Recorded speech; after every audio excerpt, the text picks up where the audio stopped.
Bonjour à tous, je suis avec David Gageot. Aujourd'hui, on va vous parler de cloud, mais sous un angle, à mon avis, intéressant. On va vous parler de Docker. Alors, si vous n'avez pas entendu parler de Docker, c'est une technologie intéressante pour la production, pour les devs. On va Oui. voir, c'est quand même ça qui est important.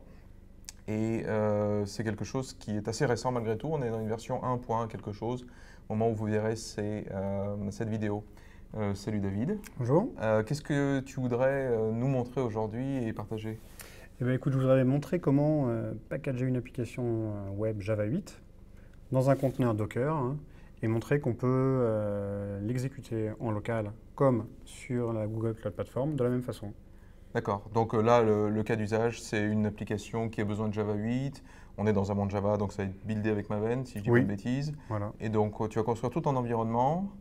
Et le but, c'est vraiment d'avoir une technologie qui est Docker, qui va permettre d'avoir exactement le même environnement en dev, oui, en l'occurrence sur ton laptop, et en prod, dans le cloud. En voilà, l'occurrence, ça sera dans Compute Engine. exactement. Et donc, on va montrer que non seulement ça tourne de la même façon, mais en plus, ça permet effectivement d'installer des briques comme Java 8 qu'on n'a pas forcément sur notre laptop, qu'on n'a pas forcément sur le cloud, et de l'utiliser.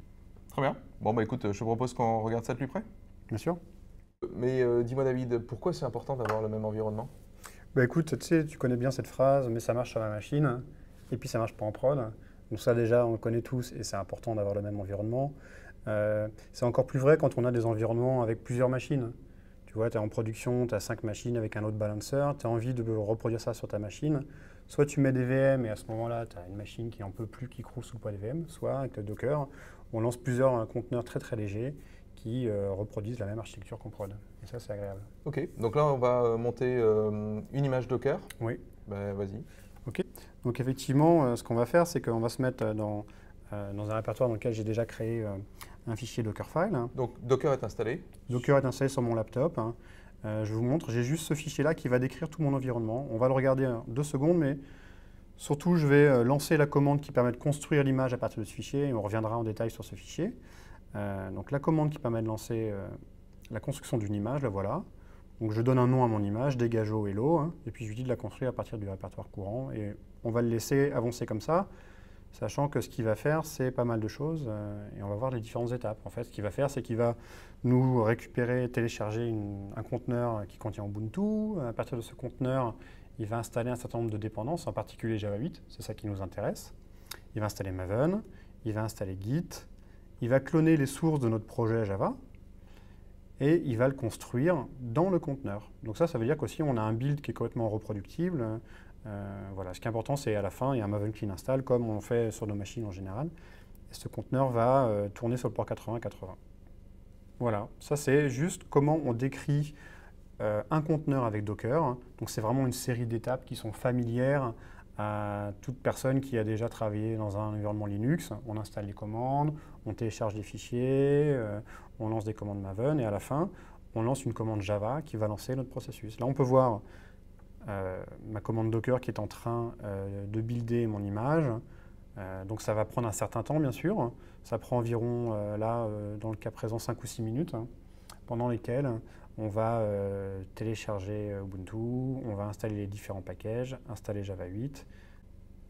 Donc là, ici, on est en train effectivement de builder maintenant notre projet Java 8, toujours à l'intérieur du conteneur. Ce n'est pas fait sur mon laptop directement, c'est fait dans le conteneur avec la bonne version de Java, les bons packages, les bons fichiers, pas de fichiers en trop, pas de fichiers en moins. Il fait le build, et à la fin, il va se retrouver avec des jars, des bons vieux jars, qu'on va pouvoir exécuter avec la commande Java. Donc là, on n'a plus que quelques opérations, et notre conteneur va être terminé. Le voilà. Ce qui est intéressant avec Docker, en plus, c'est que cette commande qui a pris 5 minutes, si je la relance juste après, là, il va utiliser un système de cache qui fait que voilà, c'est quasiment instantané, en fait. Donc là, on est en face on a une image. S'il y avait des modifications dans le Dockerfile, donc il y a cette recette qui permet de construire Ouais. ce container, on aurait juste un diff dans le build et pas à reproduire la totalité, j'imagine. Alors effectivement, en fait, dans mon Dockerfile, c'est une série d'étapes, c'est la recette pour faire mon gâteau. Et si je change une ligne dans ma recette en plein milieu, tout ce qui a été fait avant est pris du cache, et tout ce qui a été fait après est réexécuté. Donc en fait, en l'occurrence ici, j'ai téléchargé Ubuntu, c'est fait une bonne fois pour toutes, installé tous mes prérequis, c'est fait une bonne fois pour toutes. Par contre, après, à chaque fois, je peux cloner une nouvelle version de mon projet, refaire le build, et là, il va ne faire que ce qu'il faut. Comme si j'étais en local, en fait. Super. On continue? D'accord? Donc, on va vérifier que tout ça, ça fonctionne bien. On va surtout lancer la commande, on va lancer notre conteneur et on va lancer une commande Java, en fait, pour vérifier qu'on a bien la bonne version de Java. Hop. On y va. Docker run, donc on a vu Docker build, voilà Docker run. Je vais lancer mon conteneur et lui dire de lancer la commande Java -version dans le conteneur. Et ça, on voit la version qui est installée, c'est une 1.8.0.11. Et si je lance la même commande Java -version sur ma machine, moi j'ai une 1.7. Donc voilà, sur ma machine, je n'ai pas installé Java 8. C'est dans le conteneur. Ça, c'est intéressant aussi. Et puis, je peux lancer l'application elle-même et vérifier qu'elle tourne. Donc là, je lance le conteneur directement. Et il démarre mon site web sur le port 8080. Et donc là, on peut dire peut-être que tu es sur donc, un environnement macOS, donc qui n'est pas un Linux. Docker est quelque chose qui est construit au-dessus de Linux. Donc là, il y a un petit artifice qui permet de faire tourner Docker sur macOS. Oui, tout à fait. Sur macOS ou sous Windows, il y a une petite VM qui s'appelle Boot to Docker. C'est une VM Linux qui permet de faire tourner Docker sur des environnements qui ne sont pas des Linux. Par contre, une fois que j'ai installé cette VM, je peux faire tourner autant de conteneurs que je veux dedans. Je ne suis pas là à dupliquer mes VM. Super. OK. Hop. Ce qu'on va faire, c'est qu'on va lancer maintenant le processus Java en mode démon, puis on va aller voir ce que ça donne dans un navigateur en local. Et ensuite, on fera la même chose sur le cloud. D'accord? Donc là, je le lance en mode démon. Le -d, c'est démon. Et je vais dire que le port 8080 du conteneur, il est mappé sur le port 80. Ah, j'ai fait une petite bêtise. C'est qu'en fait, j'avais déjà un processus qui tournait. Si je fais un Docker PS, je peux voir mes différents processus. Je vais tout tuer et je vais recommencer.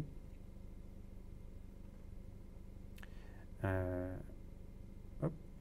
Et je lance ma commande. Et là, en fait, je suis en train de lancer mon conteneur sur le port 80. Et effectivement, je vais me connecter non pas à ma machine en local, mais à boot Docker. Bon, sur un Linux, je ferai localhost ici.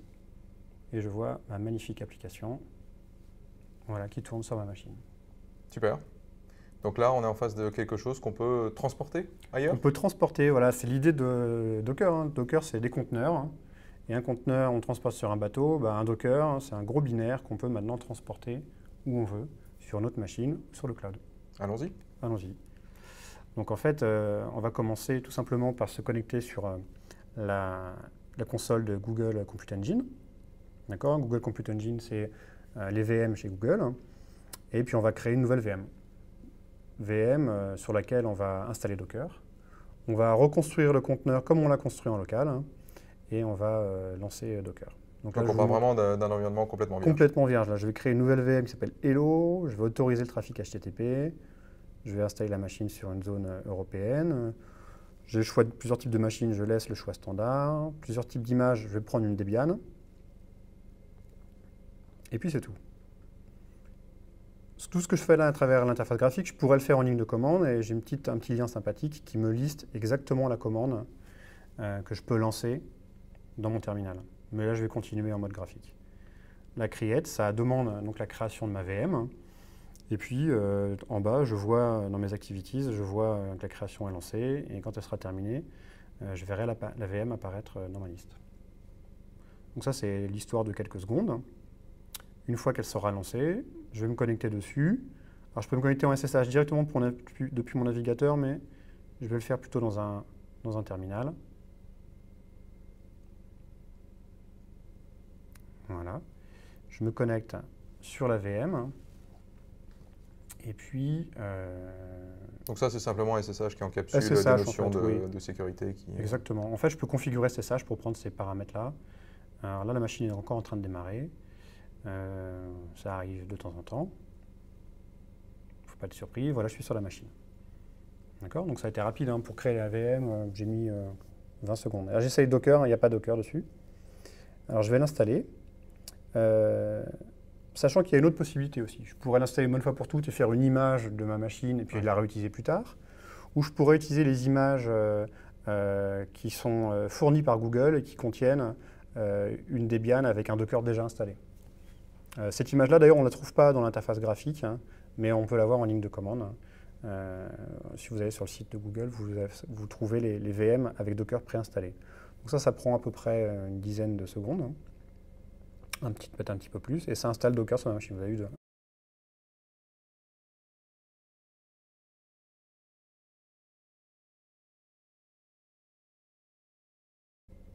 Voilà, là il a récupéré Docker, il l'a démarré, il est en train de tester que son installation est bien faite, hein, en lançant un petit conteneur de test. Et puis il m'indique aussi que je dois mettre mon utilisateur dans le groupe Docker si je veux pouvoir lancer Docker sans sudo. Donc je vais faire ça, je me déconnecte et je me reconnecte. Voilà, là je suis sur ma VM, Google Compute Engine, je lance Docker, aucun processus qui tourne. Je n'ai plus qu'à reconstruire la même image Java 8. Entre-temps, ce que j'ai fait, c'est que j'ai mis mon projet sur GitHub, ce qui fait que là, vous voyez, je vais lui demander de créer l'image à partir de GitHub sur mon projet Hello. Et là, il va récupérer le Dockerfile, hein. C'est plus facile que de le télécharger, etc. Là, je l'ai mis directement sur GitHub. Et il est en train de reconstruire la même application avec le même conteneur que ce que j'ai en local. Alors une autre option, ça aurait été d'utiliser la possibilité de poster ton Dockerfile de manière publique et de construire dans un référentiel partageable par d'autres. Exactement. En fait, ce qui est bien, c'est que j'ai vraiment énormément de possibilités. Je peux partir de la recette et essayer de reproduire le même gâteau à partir de la recette. Je peux, une fois mon image créée, je peux la sauvegarder dans un gros fichier tar et la copier sur mon instance Google Compute Engine. Je peux aussi publier mon image sur un repository public chez Docker ou privé sur Google Cloud Storage, par exemple. Et puis bah, c'est à peu près tout. Voilà, c'est déjà pas mal. Ça fait déjà pas mal. Une solution simple, hein, parfois, c'est de se dire, bah, j'en crée un gros fichier tar. Ça, ce fichier tar, je dépends de personne et je peux le déplacer à droite, à gauche, de machine en machine. Et je lance exactement le même processus. Par contre, ce que je suis en train de faire moi, là, je suis en train de reconstruire un gâteau normalement similaire à partir de la même recette.